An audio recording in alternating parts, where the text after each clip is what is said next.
चलिए आज के इस वीडियो में शुरू करते हैं प्रश्नावली 9.2। तो प्रश्नावली 9.2 शुरू करने से पहले हम कुछ प्रमेय देखेंगे, तो उसके बाद हम लोग प्रश्नावली के प्रश्नों को हल करेंगे। तो प्रमेय आप लोगों को आएगा तभी आप लोग प्रश्नावली 9.2 के सवाल समझ में आएंगे, अन्यथा नहीं आएंगे। तो सबसे पहले हम लोग प्रमेय देखेंगे। तो प्रमेय 9.1 है, वृत्त की बराबर जीवाएं केंद्र पर बराबर कोण अंतरित करती हैं। तो यहाँ पर ये मान लीजिए कोई वृत्त है, कह रहा है वृत्त की बराबर जीवाएं, तो हमें इस वृत्त में कोई दो बराबर जीवाएं खींच लेनी है। तो यहाँ से हम लोग एक जीवा यहाँ से खींच ले रहे हैं और दूसरी जीवा यहाँ से खींच ले रहे हैं। दोनों जीवा की लंबाई बराबर है, ठीक है। वृत्त की बराबर जीवाएं, तो हमें वृत्त में बराबर जीवाएं खींचना है, केंद्र पर बराबर कोण अंतरित करती हैं। तो बराबर कोण अंतरित कैसे करेंगी? तो यहाँ पर पहले जीवा की पहले सिरे से हमें केंद्र पर त्रिज्या खींचना है और उसके बाद दूसरे जीवा के शीर्ष से केंद्र पर हमें त्रिज्या खींचना है। अब यहाँ से जो इस जीवा द्वारा केंद्र पर कोण अंतरित हो रहा है, ये वाला कोण और दूसरी जीवा द्वारा अंतरित कोण, तो हमें यहाँ पर जीवा के पहले सिरे से केंद्र पर त्रिज्या खींचना है और उसके बाद जीवा के दूसरे सिरे से केंद्र तक त्रिज्या खींचना है। तो यहाँ से ये वाला जो कोण बनेगा, यह दोनों कोण बराबर होगा।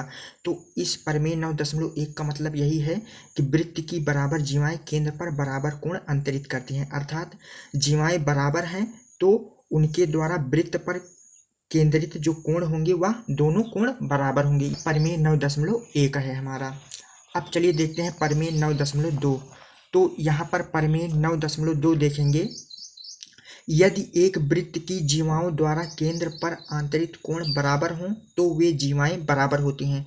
तो ये प्रमेय 9.2 जस्ट प्रमेय 9.1 का उल्टा है। यदि एक वृत्त की जीवाओं द्वारा केंद्र पर आंतरिक कोण बराबर हों तो हमें इस वृत्त में जो है दो जीवाएं खींच लेनी है। एक जीवा ये हमने खींच लिया और एक जीवा हमने ये कुछ इस प्रकार खींच लिया। तो इनके द्वारा जो कोण है, ये पहला कोण और उसके बाद इस जीवा के द्वारा दूसरा कोण। अगर जीवाओं के द्वारा ये दोनों अंतरित कोण बराबर हैं तो ये जीवाएं भी बराबर होंगी। ये प्रमेय 9.2 है हमारा, ठीक है। उसके बाद प्रमेय 9.3 देखेंगे। प्रमेय 9.3 कह रहा है, एक वृत्त के केंद्र से एक जीवा पर डाला गया लंब जीवा को समद्विभाजित करता है। तो यहाँ पर हमने वृत्त बनाया है, इसके केंद्र से कह रहा है वृत्त के केंद्र से एक जीवा पर डाला गया लंब, तो हमें वृत्त के केंद्र से इस जीवा पर लंब डालना है। तो इस प्रकार से लंब डालेंगे तो जीवा और लंब के बीच यहाँ पर 90 डिग्री का कोण बनना चाहिए। तो यहाँ पर हमने जीवा पर लंब खींचा है वृत्त के केंद्र से। कह रहा है लंब जीवा को समद्विभाजित करता है, अर्थात यह जो लंब खींचा गया है इस पूरे जीवा को बराबर भाग में बांट रहा है, अर्थात ये इतना भाग बराबर है इतने भाग के। ये प्रमेय 9.3 है हमारा। प्रमेय 9.4 देखेंगे। कह रहा है, एक वृत्त के केंद्र से एक जीवा को समद्विभाजित करने के लिए खींची गई रेखा जीवा पर लंब होती है। तो ये प्रमेय 9.4 जस्ट प्रमेय 9.3 का उल्टा है। इसमें क्या कह रहा है कि जीवा पर केंद्र से खींची गई रेखा अगर जीवा को बराबर भाग में बांट रहा है तो यह हमारा लंब होती है, अर्थात यहाँ से 90 डिग्री का कोण बनाती है। तो वही कह रहा है, एक वृत्त के केंद्र से एक जीवा को समद्विभाजित करने के लिए खींची गई रेखा जीवा पर लंब होती है। तो हमने जीवा को समद्विभाजित करने के लिए केंद्र से एक रेखा खींचा, तो अगर ये समद्विभाजित कर रही है तो यहाँ पर 90 डिग्री का कोण बनेगा, अर्थात ये लंब होगा। तो वही कह रहा है प्रमेय 9.4। उसके बाद प्रमेय 9.5 देखेंगे। कह रहा है, एक वृत्त की, पहले ब्रैकेट वाला बाद में देखेंगे। कह रहा है, एक वृत्त की बराबर जीवाएं केंद्र से समान दूरी पर होती हैं। कह रहा है वृत्त की बराबर जीवाएं, तो हम यहाँ पर हम केंद्र बना ले रहे हैं। कह रहा है एक वृत्त की बराबर जीवाएं, तो पहला जीवा बना ले रहे हैं और यहाँ पर ये दूसरा जीवा बना ले रहे हैं, ठीक है। कह रहा है बराबर जीवाएं केंद्र से बराबर दूरी पर होती हैं, अर्थात इस केंद्र से जीवा की दूरी ये जितना होगा वही दूरी हमारी इस जीवा से केंद्र तक की दूरी होगी, अर्थात ये दूरी बराबर होगी इस दूरी के। कब बराबर होगी? जब ये दोनों जीवाएं बराबर होंगी। वही कह रहा है एक वृत्त की बराबर जीवाएं केंद्र से समान दूरी पर होती हैं। ठीक है, अब ब्रैकेट के अंदर वाला देख ले रहे हैं। सर्वांगसम वृत्तों की बराबर जीवाएं केंद्र से या केंद्रों से समान दूरी पर होती हैं। तो यहाँ पर हमारे पास दो सर्वांगसम वृत्त हैं।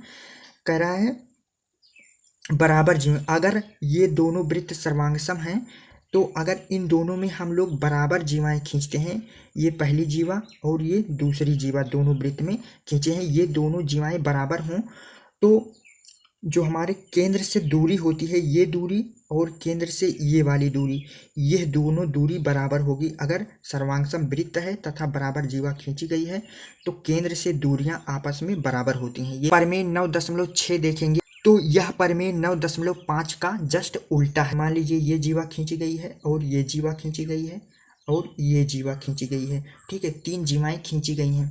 अगर केंद्र से इन तीनों जीवाओं की दूरियां बराबर हैं, ये दूरी बराबर है, ये दूरी बराबर है, बराबर है ये दूरी, अगर इन तीनों जीवाओं की केंद्र से दूरियां बराबर हैं तो यह जीवाएं भी आपस में बराबर होंगी। ये प्रमेय था टोटल प्रश्नावली 9.1 और प्रश्नावली 9.2 को मिलाकर।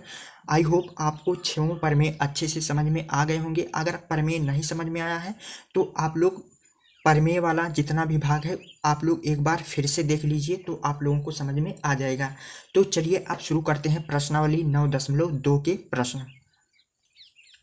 तो प्रश्नावली 9.2 का पहला सवाल है 5 सेंटीमीटर तथा 3 सेंटीमीटर त्रिज्या वाले दो वृत्त। तो हम यहाँ पर देखिए, यहाँ पर वृत्त बना है, इस वृत्त की त्रिज्या हमें 3 सेंटीमीटर मानना है और इस वृत्त की त्रिज्या 5 सेंटीमीटर मानना है। क्यों मानना है? क्योंकि ये वृत्त छोटा है तो इसकी वृत्त की त्रिज्या 3 सेंटीमीटर होगी और इस वृत्त की त्रिज्या 5 सेंटीमीटर होगी। दो बिंदुओं पर प्रतिच्छेद करते हैं, अर्थात ये दोनों वृत्त मिलकर दो बिंदु पर प्रतिच्छेद कर रहे हैं। एक यह बिंदु है हमारा और एक यह बिंदु है, तो ये दोनों बिंदुओं पर प्रतिच्छेद कर रहे हैं। तो ये बिंदु ए मान लेंगे और ये बिंदु बी मान लेंगे, इस तरह से। आगे कह रहा है तथा उनके केंद्रों के बीच की दूरी 4 सेंटीमीटर है। पहले वृत्त का केंद्र और दूसरे वृत्त का केंद्र, इन दोनों केंद्रों के बीच की दूरी कितनी दी गई है? 4 सेंटीमीटर। ठीक है, इन दोनों बीच की दूरी 4 सेंटीमीटर। तो इस केंद्र को ओ मान लेंगे और इस केंद्र को पी मान लेंगे। ठीक है, उसके बाद कह रहा है उभयनिष्ठ जीवा की लंबाई ज्ञात कीजिए। तो हमें इन दोनों वृत्तों में ऐसी जीवा खींचनी है जो दोनों वृत्त में उपस्थित हो। तो हमें कुछ इस प्रकार से यहाँ पर जीवा देखने को मिलेगी जो दोनों वृत्त में स्थित है। इस वृत्त में देखेंगे तो इसकी जीवा ये है और इस पूरे वृत्त में देखेंगे तो ये जीवा, अर्थात दोनों वृत्तों में जीवा उभयनिष्ठ है। तो इसी जीवा की हमें लंबाई ज्ञात करनी है। तो अब यहाँ पर हम त्रिज्या भी खींच ले रहे हैं। कह रहा है 5 सेंटीमीटर तथा 3 सेंटीमीटर त्रिज्या। तो जो छोटा वृत्त है उसको हम त्रिज्या खींचेंगे 3 सेंटीमीटर, ये 3 सेंटीमीटर है।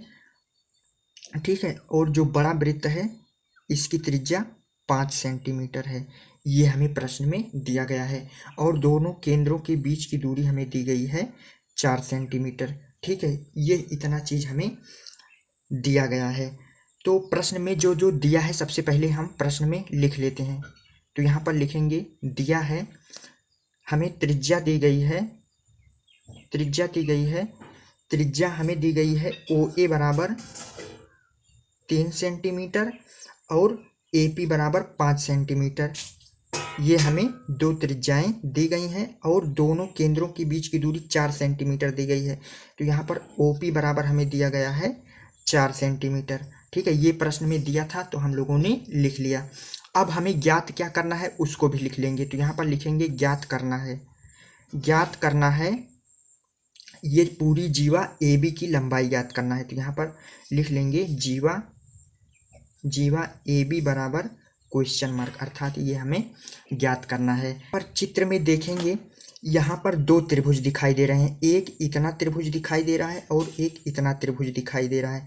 तो इन्हीं दोनों त्रिभुज में हम लोग हल करेंगे। ठीक है, अगर इन दोनों त्रिभुज में देखेंगे ये इतनी भुजा कॉमन है, तो अगर हम इतना निकाल लेते हैं तो इतना भी निकाल लेंगे। क्यों? क्योंकि ये भाग और ये भाग, ये दोनों भाग बराबर होगा। क्यों बराबर होगा? क्योंकि हम लोग जानते हैं उभयनिष्ठ केंद्रों द्वारा खींची गई रेखा जो है वह जीवा को समद्विभाजित करती है। तो यहाँ पर हम स्पष्टीकरण लिखेंगे चूंकि हम जानते हैं केंद्रों द्वारा उभयनिष्ठ जीवा पर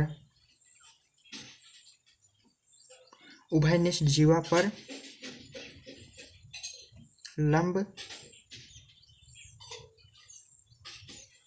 समद्विभाजक होते हैं। तो केंद्रों द्वारा जो हमें रेखा खींचते हैं वह जीवा पर लंब समद्विभाजक होते हैं, अर्थात जीवा को बराबर भाग में बांटते हैं। तो यहाँ से हमारा जो हो जाएगा, ये इतना भाग बराबर हो जाएगा इतने के, ये पूरे इतने के, ठीक है, ये हो गया। तो यहाँ पर अब हमें दो त्रिभुज दिखाई दे रहे हैं, त्रिभुज ए ओ, यहाँ पर ये बिंदु मान ले रहे हैं सी, ठीक है, इस बिंदु को हम सी मान ले रहे हैं, ये बिंदु है हमारा सी। तो सबसे पहले हम पहले त्रिभुज में हल करेंगे। तो यहाँ पर लिखेंगे त्रिभुज ए ओ सी में, तो इस त्रिभुज में चूंकि केंद्रों द्वारा ये लंब समद्विभाजक है तो इधर भी 90 डिग्री का कोण बनेगा और इधर भी 90 डिग्री का कोण बनेगा, ठीक है। तो यहाँ पर हमें ये समकोण त्रिभुज दिखाई दे रहा है। तो यहाँ पर हमारा पाइथागोरस प्रमेय लगेगा। तो पाइथागोरस प्रमेय हमारा होता है कर्ण का स्क्वायर बराबर लंब का स्क्वायर प्लस आधार का स्क्वायर, ये हमारा पाइथागोरस प्रमेय होता है। तो यहाँ से हमारा हो जाएगा के का स्क्वायर बराबर, के का मतलब कर्ण का स्क्वायर, बराबर एल का स्क्वायर प्लस ए का स्क्वायर, एल का मतलब लंब और ए का मतलब आधार। तो के का स्क्वायर है तो के हमारा कितना है, के है हमारा ओ ए है, तो यहाँ पर ओ ए का स्क्वायर हो जाएगा, बराबर है तो बराबर। एल का स्क्वायर है तो एल है हमारा ए सी, तो यहाँ पर हो जाएगा ए सी का स्क्वायर, प्लस है तो प्लस। अब ए स्क्वायर है तो ए हमारा आधार इतना है तो आधार है हो जाएगा हमारा ओ सी, तो यहाँ पर ओ सी का स्क्वायर लिख लेंगे, ठीक है। अब ओ ए हमें 3 सेंटीमीटर दिया गया है, तो यहाँ पर लिख देंगे 3 का स्क्वायर, बराबर है तो बराबर लगाएंगे। ए सी हमारा है कितना, ए सी हमें निकालना है तो ए सी को वैसे हम लिख लेंगे, ए सी का स्क्वायर प्लस है तो प्लस। ओ सी का स्क्वायर है तो यहाँ पर ओ सी हमारा कितना है, ओ सी यहाँ पर देखेंगे पूरा हमें 4 सेंटीमीटर दिया गया है। तो अगर हम इतना x मान लेते हैं, चूँकि हम इतना x मान लेंगे तो यहाँ पर ओ सी हमारा कितना हो जाएगा, x का स्क्वायर हो जाएगा, ठीक है। अब इसको आगे हल कर लेंगे, 3 का स्क्वायर 9 हो जाएगा, बराबर है तो बराबर ए सी का स्क्वायर प्लस एक्स स्क्वायर हो जाएगा। चूँकि हमें भुजा ए सी ज्ञात करना है तो ए सी को वहीं रोक लेंगे और x को हम बाएं तरफ भेज देंगे। तो यहाँ पर 9 है तो 9, एक्स स्क्वायर बाएं तरफ जाएगा तो माइनस एक्स स्क्वायर हो जाएगा, तो इसको समीकरण नंबर 1 मान लेंगे, ठीक है। इस त्रिभुज में इतना हो गया। अब दूसरे त्रिभुज में देखेंगे, दूसरा त्रिभुज है हमारा, यहाँ पर पाई खींच दे रहे हैं, दूसरा त्रिभुज है हमारा त्रिभुज ए पी सी। तो यहाँ पर लिखेंगे त्रिभुज ए पी सी में, तो इस त्रिभुज में भी हमारा पाइथागोरस प्रमेय लगेगा। तो पाइथागोरस प्रमेय होता है हमारा कर्ण का स्क्वायर बराबर लंब का स्क्वायर प्लस आधार का स्क्वायर, ये हमारा पाइथागोरस प्रमेय होता है। तो कर्ण का मतलब यहाँ पर कर्ण है ए पी, तो यहाँ पर लिखेंगे ए पी का होल स्क्वायर, बराबर है तो बराबर एल का स्क्वायर, लंब कितना है हमारा ए सी है, तो यहाँ पर ए सी का होल स्क्वायर प्लस है तो प्लस, आधार हमारा कितना है सी पी है, तो यहाँ पर लिखेंगे सी पी का होल स्क्वायर। अब ए पी हमारा कितना है, ए पी हमारा 5 सेंटीमीटर है, तो यहाँ पर ए पी का स्क्वायर है तो स्क्वायर हो जाएगा, बराबर है तो बराबर ए सी का स्क्वायर, इसको वैसे लिख लेंगे क्योंकि ये भुजा हमें नहीं दी गई है, प्लस है तो प्लस सी पी का स्क्वायर। अब यहाँ पर देखेंगे चूँकि हमारा पूरा 4 सेंटीमीटर है और इतना x है, तो इतना ज्ञात करने के लिए पूरे में से अगर हम x को घटा देंगे तो इतना मिल जाएगा, अर्थात इसका मान होगा हमारा 4 माइनस एक्स, ठीक है। तो यहाँ पर हो जाएगा 4 माइनस एक्स का होल स्क्वायर, ये हो गया।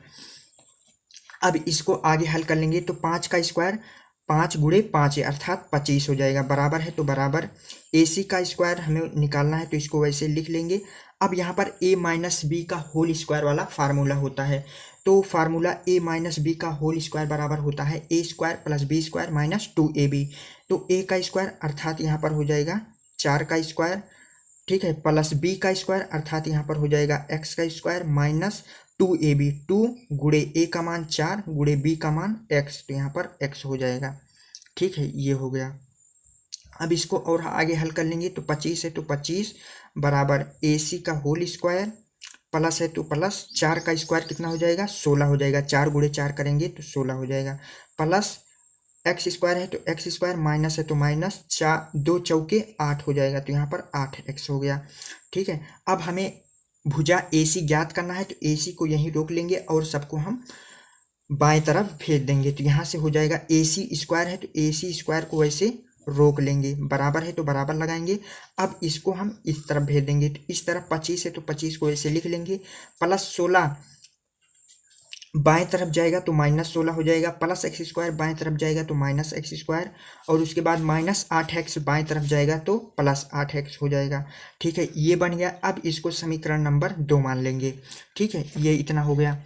अब इन दो समीकरण 1 और 2 को हल कर लेंगे, तो यहाँ पर लिखेंगे समीकरण 1 व 2 से, ठीक है, समीकरण 1 व 2 से देखें AC स्क्वायर बराबर 9 माइनस x स्क्वायर है, AC स्क्वायर का मान इतना है, तो यहाँ पर AC स्क्वायर बराबर इतना है, तो AC स्क्वायर के स्थान पर हम इतना रख देंगे क्योंकि AC स्क्वायर बराबर इतना दिया गया है, तो यहाँ पर AC स्क्वायर के स्थान पर हम इतना रख देंगे, तो यहाँ पर 9 माइनस x का होल स्क्वायर AC स्क्वायर के स्थान पर इतना रख दिए, बराबर है तो बराबर लगाएंगे। अब ये वाला वैसे लिख लेंगे, तो यहाँ पर 25 में से 16 जाएगा तो कितना बचेगा 9 बचेगा, ठीक है, माइनस x स्क्वायर है तो minus x square, plus 8x है तो प्लस 8x, ठीक है। अब इसको हल कर लेंगे, तो यहाँ पर देखेंगे 9 बाएं तरफ भी है और 9 दाएं तरफ भी है, तो 9 से 9 दोनों तरफ कट जाएगा।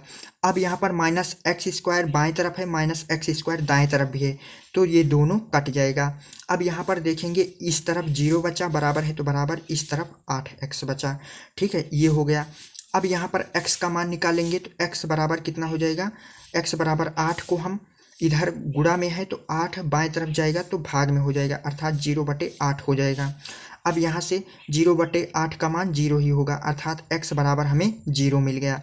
अब x का मान समीकरण 1 में रख देंगे तो यहाँ पर हमारा AC का मान भी मिल जाएगा, तो यहाँ पर लिखेंगे x बराबर 0 समीकरण 1 में रखने पर, समीकरण 1 में रखने पर, तो अब यहाँ पर हम समीकरण 1 हमारा है AC का होल स्क्वायर बराबर 9 माइनस x स्क्वायर, तो x के स्थान पर 0 रखना है, तो AC का स्क्वायर है तो यहाँ पर AC का स्क्वायर बराबर है तो बराबर 9 माइनस x के स्थान पर 0 का स्क्वायर हो जाएगा, ठीक है। अब यहाँ पर AC का होल स्क्वायर बराबर 9, यहाँ पर 0 का स्क्वायर 0 होगा तो 9 में से 0 जाएगा तो 9 बचेगा। अब यहाँ पर AC का स्क्वायर, AC की घात 2 है, जब हम घात को दाएं तरफ भेजेंगे तो ये हमारा अंडर रूट हो जाएगा, अर्थात वर्गमूल हो जाएगा, ठीक है। तो AC बराबर यहाँ पर स्क्वायर को दाएं तरफ भेज देंगे तो यहाँ पर वर्गमूल बन जाएगा, ठीक है, ये हो गया। अब 9 का वर्गमूल हमारा कितना होता है 3 होता है, ठीक है, तो AC बराबर यहाँ पर 3 मिल गया, अर्थात AC बराबर 3 सेंटीमीटर ज्ञात हो गया, ठीक है। अब चूंकि हमें यहाँ पर देखेंगे जीवा AB की लंबाई ज्ञात करना है, तो यहाँ पर चित्र में देखेंगे ये इतना पता चल गया, AC हमें ज्ञात हो गया। अब AC का 2 गुना कर देंगे तो हमारा पूरा AB आ जाएगा, क्योंकि दोनों भाग बराबर है तो इसका 2 गुना कर देंगे तो ये पूरा हो जाएगा, ठीक है। तो यहाँ पर नीचे लिखेंगे अतः जीवा AB बराबर हो जाएगा 2 गुणे AC, ठीक है, 2 गुणे AC का मान कितना आया 3 सेंटीमीटर, तो AC के स्थान पर 3 रख देंगे तो यहाँ पर 2 3 6, अर्थात हमारा जीवा की लंबाई आ गई 6 सेंटीमीटर। तो ये हमें प्रश्न में ज्ञात करना था जीवा की लंबाई, तो जीवा की लंबाई आ गई। तो आई होप आपको प्रश्न नंबर 1 अच्छे से समझ में आ गया होगा, प्रश्न नंबर 1 कैसे हल करना है। तो यहाँ पर सॉल्यूशन में यहाँ पर थोड़ा ध्यान रखेंगे, यहाँ पर ध्यान रखेंगे। सबसे पहले हम इसको हल करेंगे, फिर उसके बाद ये पूरा इतना हल करेंगे, फिर उसके बाद ये, फिर उसके बाद ये, ठीक है। तो इसमें आप लोगों को कंफ्यूज नहीं होना है, ठीक है। तो आज का यह वीडियो कैसा लगा कमेंट सेक्शन में ज़रूर लिखना। मिलते हैं नेक्स्ट वीडियो में प्रश्न नंबर 2 से। तो आज के लिए इतना ही, तब तक के लिए सभी दोस्तों को जय हिंद।